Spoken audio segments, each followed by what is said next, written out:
안녕하세요. 저는 올해 75살 윤정희입니다. 세월이 참 빠르더군요. 제 아들 준영이가 벌써 45이 되었습니다. 이번에 재혼을 한다고 해서 정말 기쁩니다. 준영이는 첫 결혼에서 미나라는 예쁜 딸을 얻었지만 안타깝게 이혼했죠. 그런데 이제 38살의 소라라는 좋은 여성을 만나 새 출발을 하게 되었어요. 이혼 후 준영이가 힘들어할 때 옆에서 지켜보는 게 참 고통스러웠습니다. 어쩌면 그 아이의 아버지 민호가 없었기 때문이라고 생각했어요. 준영이는 아버지가 돌아가셨을 때 15살이었으니까요. 아니, 돌아가신 줄 알았다고 해야 할까요? 어제는 결혼식 리허설이 있었습니다. 미나와 함께 결혼식장에 가서 모든 게 완벽한지 확인하고 있었죠. 미나는 키가 훌쩍 커서 이제 제 눈높이와 비슷합니다. 할머니보다 더 예쁘다고 사람들이 말하지만 저는 제 눈에 미나만큼 예쁜 아이가 없다고 생각해요. 리허설이 끝나고 주차장으로 걸어가는데 갑자기 누군가 제 이름을 불렀습니다. 정희 씨. 그 목소리는 30년 동안 제 꿈에서만 들었던 목소리였어요. 돌아보니 한 노인이 서 있었습니다. 흰 머리에 주름진 얼굴이었지만 그 눈빛만은 절대 잊을 수 없었죠. 민호였어요. 교통사고로 돌아가셨다고 알고 있던 제 남편이었습니다. 오랜만이요, 정희 씨. 민호의 목소리는 떨렸습니다. 저는 그 자리에서 주저앉을 뻔했어요. 다리에 힘이 풀리고 숨이 막혔죠. 미나가 놀라서 제 팔을 붙잡았어요. 할머니 괜찮으세요? 하지만 저는 미나의 목소리가 아득하게 들렸습니다. 누구세요? 미나가 민호에게 물었어요. 민호는 미나를 바라보며 눈물을 글썽였습니다. 아마 미나에게서 준영이의 모습을 봤을 거예요. 제가 겨우 정신을 차리고 미나에게 말했습니다. 아니야, 할머니 옛날 친구셔. 미나야, 잠깐만 이분과 얘기 좀 하자. 먼저 차에 가 있으렴. 미나가 떠난 후 저는 민호에게 부탁했어요. 제발 지금 당장은 아무에게도 알리지 말아요. 준영이의 결혼식을 망치고 싶지 않아요. 민호는 고개를 끄덕였죠. 하지만 그의 눈에는 30년의 그리움이 가득했습니다. 저는 그날 밤 한숨도 자지 못했어요. 죽은 줄 알았던 남편이 살아 돌아왔으니까요. 다음날 아침 민호에게서 전화가 왔습니다. 어떻게 제 번호를 알았는지 묻지 않았어요. 30년 동안 우리를 지켜봤다면 그 정도는 알 수 있었겠죠. 우리는 결혼식장 근처 고급 호텔 라운지에서 만나기로 했습니다. 마음 한구석에서는 가지 말아야 해라는 목소리가 들렸지만 30년간의 의문을 풀고 싶었어요. 라운지에 들어서자 민호가 창가에 앉아 있었습니다. 그의 모습은 나이가 들었지만 여전히 예전의 모습을 간직하고 있었어요. 하지만 달라진 점도 분명했죠. 값비싼 수트와 손목에 찬 고급 시계가 눈에 띄었습니다. 저도 많이 변했겠죠. 민호는 제가 들어서자 자리에서 일어났습니다. 그의 눈에는 긴장감과 두려움이 가득했어요. 이렇게 만나게 될 줄은 몰랐어. 민호가 말했습니다. 저는 아무 말도 할 수 없었어요. 30년 동안 품었던 질문들이 한꺼번에 쏟아져 나오려 했지만 입이 떨어지지 않았죠. 설명할 기회를 주시오. 민호가 간절히 부탁했습니다. 저는 고개를 끄덕였어요. 그리고 민호는 자신이 살아있었던 진실을 말하기 시작했죠. 사업 실패로 엄청난 빚을 지게 되었다고 합니다. 사채업자들의 위협이 심해지면서 가족에게까지 해가 갈까 두려웠대요.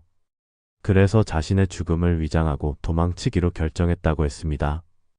당신과 준영이를 지키기 위한 선택이었어. 저는 쓴웃음을 지었습니다. 그런 식으로 우리를 지킨다고요? 민호 씨가 사라진 후 우리가 얼마나 힘들었는지 알아요? 목소리가 떨렸죠. 30년간의 분노와 상처가 한꺼번에 솟구쳤습니다. 준영이는 아버지 없이 자랐어요. 학부모 모임에 갈 때마다 아이들의 시선이 따가웠죠. 밤마다 아버지를 찾으며 우는 아이를 달래는 게 얼마나 힘들었는지 눈물이 흘렀습니다. 민호는 고개를 숙였어요. 모든 것이 내 잘못이요.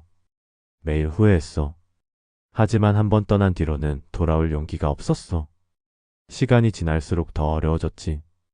그는 처음에 멀리 남쪽 바닷가 마을에서 이름을 바꾸고 작은 횟집에서 일했다고 했습니다. 그러다 우연히 어느 사업가와 인연이 다 해양 무역 사업에 뛰어들게 되었대요. 운이 좋았어.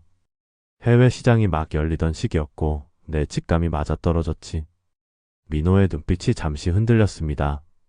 사업이 번창하면서 돈은 많아졌지만 행복하진 않았어. 당신과 준영이가 보고 싶었거든. 그는 우리를 잊지 못해 가끔씩 멀리서 지켜봤대요. 준영이의 대학 입학식, 첫 결혼식, 그리고 미나의 탄생까지. 왜 돈이 생겼는데도 돌아오지 않았어요? 준영이 대학 등록금이 얼마나 부담이었는지 알아요? 제가 야간 아르바이트까지 하면서 생활했는데 저는 억울함을 감출 수 없었습니다. 민호는 깊은 한숨을 내쉬었어요. 돈이 생겨도 사라진 신용과 신분은 돌아오지 않았어. 내가 돌아오면 과거의 빚쟁이들이 다시 나타날까 두려웠지. 그리고 당신과 준영이가 나를 용서할 거라 생각하지 못했어. 그는 주머니에서 작은 통장을 꺼냈습니다. 이건 준영이 이름으로 만든 계좌요. 내가 할 수 있는 최소한의 보상이라고 생각했어. 물론 이게 지난 30년을 갚을 순 없겠지만 통장을 보니 숨이 막혔습니다. 금액이 믿기지 않았어요. 왜 지금 나타났어요? 제가 물었습니다. 민호는 깊은 한숨을 내쉬었어요. 이제 남은 시간이 얼마 없다는 생각이 들었어. 준영이의 결혼 소식을 듣고 마지막으로 가족을 보고 싶었어. 그리고 내가 모은 재산을 정당한 주인에게 돌려주고 싶었어. 그의 말에 가슴이 아팠습니다. 이토록 미워했던 사람인데 왜 이렇게 마음이 복잡한 걸까요? 30년간 그를 기다리지 않았다고 생각했는데 어쩌면 마음 깊은 곳에서는 계속 기다리고 있었던 건지도 모르겠습니다. 결혼식 당일 저는 거의 밤새 잠을 이루지 못했습니다. 민호가 약속을 지킬까 걱정됐어요. 그가 정체를 밝히지 않고 조용히 있겠다고 했지만 30년간 거짓말을 한 사람을 어떻게 믿을 수 있겠습니까? 아침 일찍 일어나 준비를 했습니다. 손은 떨렸고 가슴은 두근거렸죠. 거울 속 제 모습은 너무 지쳐 보였어요. 눈 밑에 다크서클이 선명했습니다. 하지만 오늘은 아들의 결혼식, 행복한 모습을 보여줘야 했죠. 미나가 제 방에 들어와 머리를 해주었습니다. 할머니 무슨 걱정 있으세요? 어제부터 계속 안색이 안 좋으신데. 저는 애써 미소 지었습니다. 괜찮아. 그냥 아들이 새 출발하는 게 감격스러워서 그래. 거짓말이 너무 쉽게 나왔습니다. 30년간 많이 연습했으니까요. 결혼식장에 도착하자 하객들이 하나둘 모여들기 시작했어요. 저는 입구 근처에서 사람들을 맞이하며 계속 주변을 살폈습니다. 문득 호화로운 검은색 리무진이 도착하는 모습이 보였어요. 기사가 문을 열자 민호가 내렸습니다. 그는 최고급 정장을 입고 있었죠. 하객들이 웅성거리며 그가 누구인지 궁금해했습니다. 민호는 저와 눈이 마주치자 슬며시 고개를 끄덕였습니다. 그리고 조용히 뒷자리에 앉았어요. 식은 순조롭게 진행되었습니다. 가슴을 쓸어내리며 안도했죠. 하지만 축하 인사를 나누는 시간, 뜻밖의 일이 벌어졌어요. 준영의 고등학교 친구 동훈이 민호에게 말을 걸었습니다. 혹시 혜성그룹 회장님 아니세요? 얼마 전 경제지에서 봤는데. 동훈의 목소리가 크게 들렸어요. 주변이 갑자기 조용해졌습니다. 모든 시선이 민호에게 향했죠. 동훈은 계속 말했습니다. 그런데 어쩐지 얼굴이 익숙하다 했더니 저기 아저씨. 혹시 준영이 아버님 아니세요? 동훈의 목소리가 다시 크게 들렸어요. 주변이 더욱 조용해졌습니다. 준영이 고개를 돌렸습니다. 그의 표정이 굳어졌어요. 뭐라고요? 내 아버지는 돌아가셨는데. 하지만 동훈은 고개를 저었습니다. 아니, 중학교 때 준영이네 집에 갔을 때 사진 봤는데 그 아저씨 맞는 것 같은데? 저는 심장이 멎는 것 같았어요. 준영이 천천히 민호에게 다가갔습니다. 얼굴이 창백해졌죠. 아버지? 그의 목소리가 떨렸습니다. 민호는 자리에서 일어났어요. 눈에 눈물이 고였습니다. 준영아. 그 말 한마디에 결혼식장은 완전히 얼어붙었습니다. 소라는 놀란 표정으로 준영의 팔을 잡았지만 준영은 그 자리에 꼼짝 않고 서 있었어요. 당신이 혜성그룹 회장이라고? 준영이 믿을 수 없다는 듯 물었습니다. 혜성그룹은 국내 5대 기업 중 하나로 알려진 대기업이었죠. 민호는 고개를 천천히 끄덕였어요. 그건 중요하지 않아. 내가 너의 아버지라는 게 중요하지. 저는 다리에 힘이 풀려 의자에 주저앉았습니다. 미나가 놀란 표정으로 저를 바라봤어요. 할머니, 저분이 정말? 대답할 수 없었습니다. 모든 시선이 우리 가족에게 쏠렸죠. 30년간 지켜온 비밀이 이렇게 무너지는구나 싶었어요. 결혼식장은 순식간에 혼란에 빠졌습니다. 준영이는 민호에게 다가가 그의 얼굴을 자세히 들여다봤어요. 정말 아버지 맞아요? 목소리가 떨렸습니다. 민호는 고개를 끄덕였죠. 그래, 준영아. 그 순간 준영이의 얼굴에 분노가 번졌어요. 어떻게 이럴 수 있어요? 내 인생에서 가장 중요한 날에 왜 나타난 거예요? 준영이가 소리쳤습니다. 하객들은 당황한 표정으로 서로를 바라봤죠. 소라가 재빨리 다가와 준영의 팔을 잡았어요. 준영 씨, 진정해요. 여기서 이러지 말고 따로 얘기하는 게 좋을 것 같아요. 그녀의 목소리는 차분했습니다. 저는 소라가 참 대단하다고 생각했어요. 이런 상황에서도 침착함을 유지하다니. 결국 우리는 결혼식장 옆 작은 회의실로 자리를 옮겼습니다. 하객들에게는 잠시 기다려달라고 양해를 구했죠. 민호, 준영, 소라, 미나, 그리고 저. 5사람이 방 안에 모였어요. 준영은 벽에 기대어 서 있었습니다. 그의 눈에는 분노와 혼란이 가득했어요. 30년 동안 어디 계셨어요? 우리가 아버지가 죽었다고 생각하는 동안 뭘 하고 계셨냐고요? 민호는 고개를 숙인 채 말했습니다. 모든 걸 설명할게, 준영아. 내가 한 일에 변명의 여지는 없지만 이유는 있었어. 너와 내 어머니를 지키기 위해선 그렇게 할 수밖에 없었어. 지키다니요? 아버지의 부재가 우리를 얼마나 힘들게 했는지 알아요? 준영의 목소리가 떨렸습니다. 학창 시절 친구들이 아버지 자랑할 때마다 얼마나 가슴이 아팠는지, 대학 입학식에 혼자 앉아있던 어머니 모습이 얼마나 외로워 보였는지, 준영의 말에 제 마음이 찢어지는 것 같았어요. 아들이 그런 상처를 간직한 채 살아왔다니. 저는 그동안 알지 못했습니다. 준영이 겉으로는 강한 척했지만 속으로는 그렇게 힘들어했다니. 미나는 조용히 구석에 서 있었어요. 그녀의 눈에는 혼란과 호기심이 동시에 있었습니다. 그럼 제 할아버지신 거예요? 미나가 조심스럽게 물었죠. 민호는 미나를 바라보며 눈물을 글썽였어요. 그래, 미나야. 내 할아버지란다. 그런데 왜 이제 나타나신 거예요? 그것도 하필 이런 날에. 준영이 쓴웃음을 지었습니다. 혹시 우리한테 돈을 나눠주려고요? 혜성그룹 회장님이라면서요? 민호는 고개를 저었어요. 돈이 목적이었다면 진작에 연락했을 거야. 나는 단지 남은 시간이 얼마 없다는 생각에 용기를 냈을 뿐이야. 늦었지만 진실을 말하고 싶었어. 소라는 조심스럽게 제안했습니다. 오늘은 감정이 너무 격해 있어요. 결혼식 손님들이 기다리고 있으니 일단 식을 마무리하고 나중에 천천히 얘기하는 게 어떨까요? 준영은 고개를 저었어요. 어떻게 지금 결혼식을 계속할 수 있겠어요? 이런 상황에서. 그의 눈에 눈물이 고였습니다. 소라는 준영의 손을 꼭 잡았죠. 우리의 결혼은 우리가 만들어가는 거예요. 이 상황이 우리를 방해하게 하지 말아요. 저는 그때 소라가 정말 준영에게 최고의 파트너라고 생각했습니다. 아들의 평생을 함께할 사람으로 그녀가 있어 다행이라는 생각이 들었어요. 결국 결혼식은 간소하게 마무리됐습니다. 하객들에게는 가족 사정으로 예정보다 일찍 마친다고 설명했죠. 대부분은 의아해했지만 더 묻지 않았어요.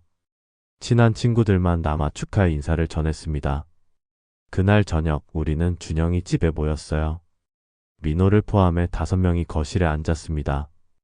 아무도 먼저 말을 꺼내지 못했죠. 공기는 무거웠고 시계 초침 소리만 크게 들렸어요. 모든 걸 처음부터 설명해 주세요. 준영이 침묵을 깼습니다. 그의 목소리는 더 이상 분노로 가득 차 있지 않았어요. 단지 진실을 알고 싶어하는 사람의 목소리였죠. 민호는 깊은 숨을 들이쉬었습니다. 그리고 30년 전의 이야기를 시작했어요. 사업 실패로 감당할 수 없는 부채가 생겼고 사채업자들의 위협이 심각해졌다고 합니다. 어느 날 그들이 우리 집 근처에서 민호를 기다리고 있었대요. 그때 결심했어. 내가 사라져야 가족이 안전할 수 있다고. 왜 경찰에 신고하지 않으셨어요? 준영이 물었습니다. 민호는 쓴웃음을 지었어요. 그때는 연루된 사람들 중에 권력 있는 이들이 있었어. 경찰에 가면 더 위험해질 뿐이었지. 민호는 자신의 죽음을 위장하기 위해 차 사고를 냈다고 했습니다. 그리고 멀리 남쪽 바닷가 마을로 도망쳤대요. 이름을 바꾸고 작은 횟집에서 일하며 살았답니다. 매일 밤 당신과 준영이 생각났어. 얼마나 보고 싶었는지. 그런데 어떻게 혜성그룹을 일구셨어요? 미나가 호기심 어린 목소리로 물었습니다. 민호의 얼굴에 잠시 미소가 스쳤어요. 횟집에 종종 오던 고객 중에 한 사업가가 있었지. 그분이 내 성실함을 눈여겨보고 해외 무역 일을 제안했어. 처음에는 작은 일로 시작했지만 점차 사업이 커졌단다. 운도 따랐고 해외 시장이 막 열리던 시기였거든. 준영이 냉소적으로 웃었습니다. 운이 좋으셨군요. 우리는 한 달 생활비 때문에 고민하면서 살았는데. 민호는 고개를 숙였어요. 돈이 생기자마자 당신들을 찾아보려 했어. 하지만 이미 시간이 많이 흘러 있었고 내가 나타나면 혼란만 가중될까 두려웠어. 그래서 몰래 도움을 주려고 했지. 무슨 말씀이세요? 제가 물었습니다. 민호는 잠시 망설이다 말했어요. 준영이 대학 장학금 기억나오? 그건 내가 학교 재단에 기부한 거요. 당신이 아르바이트를 관둘 수 있도록. 충격이었습니다. 준영이가 받은 장학금이 사실은 민호가 준 것이라니. 그 시기에 갑자기 장학금이 생겨 정말 큰 도움이 되었었어요. 아르바이트를 줄이고 준영이에게 더 신경 쓸 수 있었죠. 그런 식으로 도와주면 뭐해요? 아버지가 필요했어요. 장학금 말고 아버지가. 준영이의 목소리가 흔들렸습니다. 미나가 조용히 일어나 준영의 어깨에 손을 얹었어요. 아빠, 할아버지 이야기 더 들어봐요. 지금은 화가 나지만 알아야 할 것 같아요. 미나의 목소리는 놀라울 정도로 성숙했습니다. 준영은 깊은 숨을 내쉬고 고개를 끄덕였어요. 민호는 계속 이야기했습니다. 어떻게 사업이 번창했는지, 그러면서도 얼마나 가족을 그리워했는지. 가끔 우리 집 근처에 와서 멀리서 지켜봤다는 말에 소름이 돋았어요. 우리가 모르는 사이에 그는 항상 가까이 있었던 거였죠. 며칠이 지났습니다. 준영과 소라는 신혼여행을 연기했어요. 이 상황을 정리하는 게 먼저라고 생각했나 봅니다. 민호는 근처 호텔 최상층 스위트룸에 머물고 있었죠. 저는 그를 집에 초대하지 않았어요. 아직은 그럴 준비가 되지 않았으니까요. 그날 저녁 민호와 단둘이 만나기로 했습니다. 호텔 레스토랑에서 저녁을 먹으며 우리에겐 나눠야 할 이야기가 많았어요. 주변 사람들이 민호를 알아보고 수군거렸습니다. 혜성그룹 회장이니까요. 그런 시선이 낯설었어요. 지난 30년을 어떻게 살아왔는지 말해주세요. 제 질문에 민호는 잠시 생각에 잠겼습니다. 그리고 자신의 삶을 이야기하기 시작했어요.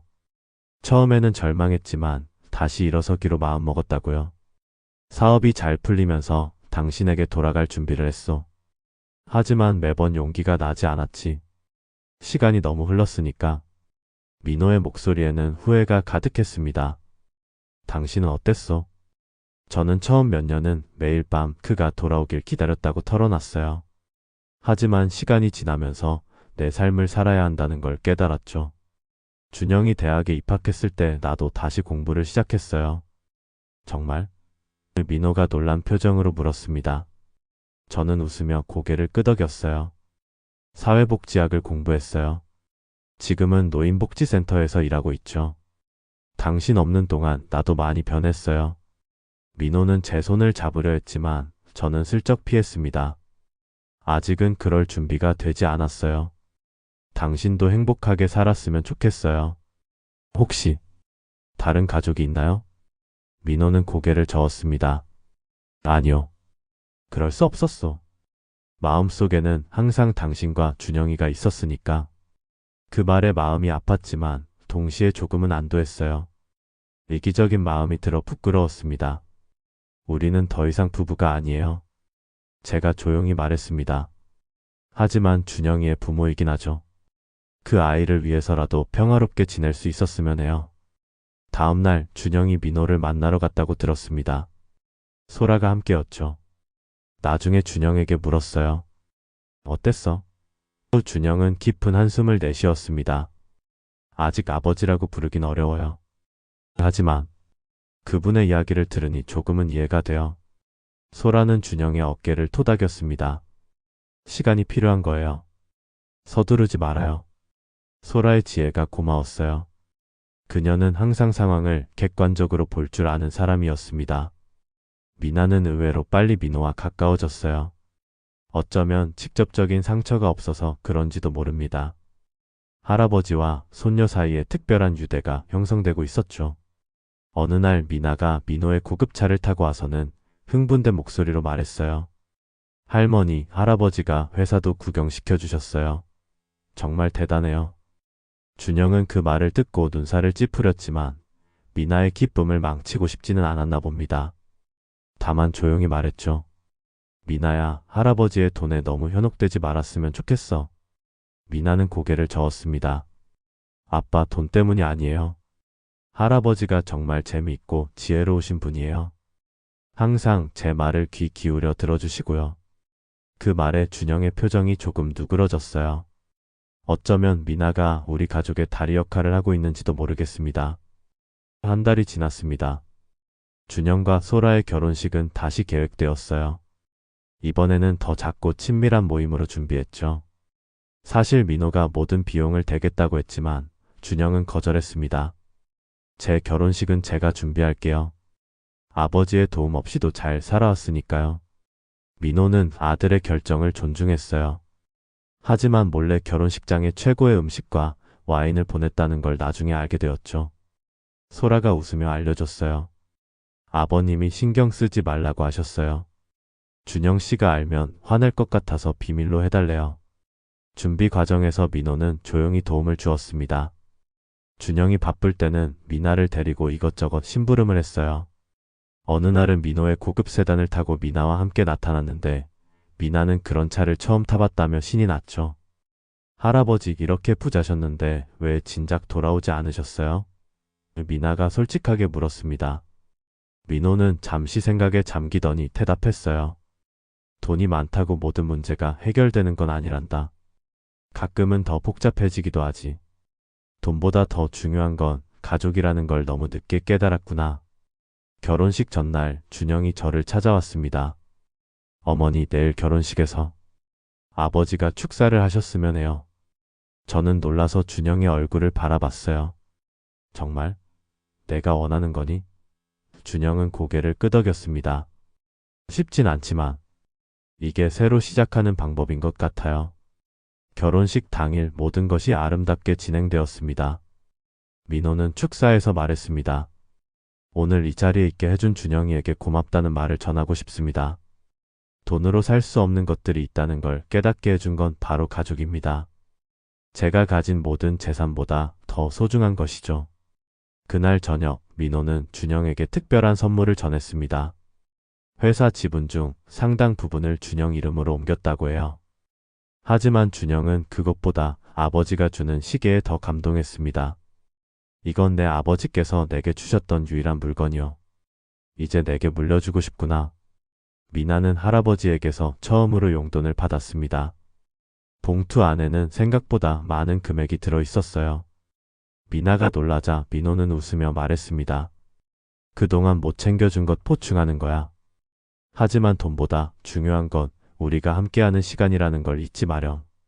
그날 밤 우리는 처음으로 진정한 가족 사진을 찍었습니다. 준영, 소라, 미나, 저, 그리고 민호까지. 완벽하지는 않지만 조금씩 치유되고 있는 가족의 모습이었어요. 1년이 지났습니다. 미나의 대학 졸업식 날이었어요. 그동안 많은 것이 변했죠. 준영은 민호의 제안을 받아들여 해성그룹의 계열사에서 일하기 시작했습니다. 처음에는 거절했지만 자신의 능력으로 성공하고 싶다는 조건을 걸어 말단 직원으로 시작했어요. 소라는 임신 중이었고 곧 아이가 태어날 예정이라는 기쁜 소식도 들려왔습니다. 민호는 서울 근처에 큰 저택을 마련했습니다. 하지만 혼자 살기보다는 자주 저희 집과 준영의 집을 방문했어요. 처음에는 화려한 선물을 가져왔지만 점차 우리가 진정으로 원하는 것이 무엇인지 알게 되었죠. 이제는 직접 만든 음식이나 손수 고른 작은 선물을 가져옵니다. 미나의 졸업식장에 도착했을 때 준영과 소라가 이미 와 있었습니다. 소라의 배는 불러져 있었어요. 민호도 조금 뒤에 도착했죠. 그는 손에 꽃다발을 들고 있었습니다. 화려한 선물 대신 미나가 좋아하는 들꽃으로 직접 골랐다고 했어요. 할아버지. 미나가 졸업가운을 입은 채 달려와 민호를 안았습니다. 미나에게 민호는 이제 진짜 할아버지였어요. 1년 동안 그들은 많은 시간을 함께 보냈습니다. 민호는 미나에게 낚시를 가르쳤고 미나는 민호에게 최신 기술을 알려주었죠. 민호는 사업에서 은퇴를 준비하고 있다고 했습니다. 이제 내게 남은 시간은 가족과 함께하고 싶소. 그가 저에게 말했어요. 저는 웃으며 대답했습니다. 늦었지만 올바른 결정이네요. 식사 중에 소라가 갑자기 아이 하고 소리쳤습니다. 모두 놀라서 쳐다봤어요. 괜찮아요. 아이가 발로 찼어요. 소라가 웃으며 말했습니다. 준영이 소라의 배에 손을 대고 미소 지었어요. 민호의 눈에 눈물이 고였습니다. 내가 모든 재산을 손주들에게 물려줄 생각이었는데 민호가 말했습니다. 하지만 생각해보니 돈보다 더 중요한 걸 물려주고 싶어졌어. 내가 놓친 시간, 내가 배운 교훈. 이런 것들이 어떤 재산보다 값지다는 걸 알게 되었으니까. 귀갓길에 민호가 저에게 말했습니다. 정말 행복한 가족이요, 정희씨. 저는 고개를 끄덕였어요. 그래요, 우리 가족이 다시 하나가 되어 기뻐요. 그 말에 민호가 놀란 듯 저를 바라봤습니다. 제가 처음으로 그를 가족이라고 인정한 순간이었으니까요. 늦게 돌아왔지만 이제는 떠나지 않을게요. 민호가 조용히 말했습니다. 저는 잠시 그를 바라봤어요. 약속하셔야 해요. 다시는 우리를 두고 사라지지 않겠다고. 민호는 진지한 표정으로 고개를 끄덕였습니다. 약속하오. 남은 인생은 가족과 함께 할 거요. 이제 알았소. 세상의 모든 부와 성공도 가족의 사랑에 비하면 아무것도 아니라는 걸. 그날 밤 집에 돌아와 오래된 앨범을 펼쳤습니다. 젊은 시절 우리 가족 사진이 있었어요. 민호, 저, 그리고 어린 준영이. 그리고 그 옆에 오늘 찍은 가족 사진을 놓았습니다. 민호, 저, 준영, 소라, 미나, 그리고 곧 태어날 아기까지. 30년의 공백이 있었지만 우리 가족은 다시 하나가 되어가고 있었습니다. 완벽하지 않고 여전히 상처가 남아있지만 우리는 함께 앞으로 나아가고 있었어요. 결국 사랑과 용서가 우리를 다시 이어준 것 같습니다. 인생은 참 예측할 수 없는 여정이라는 생각이 들었어요. 30년 전에는 상상도 못했던 이 순간이 지금은 제 인생에서 가장 소중한 시간이 되었으니까요.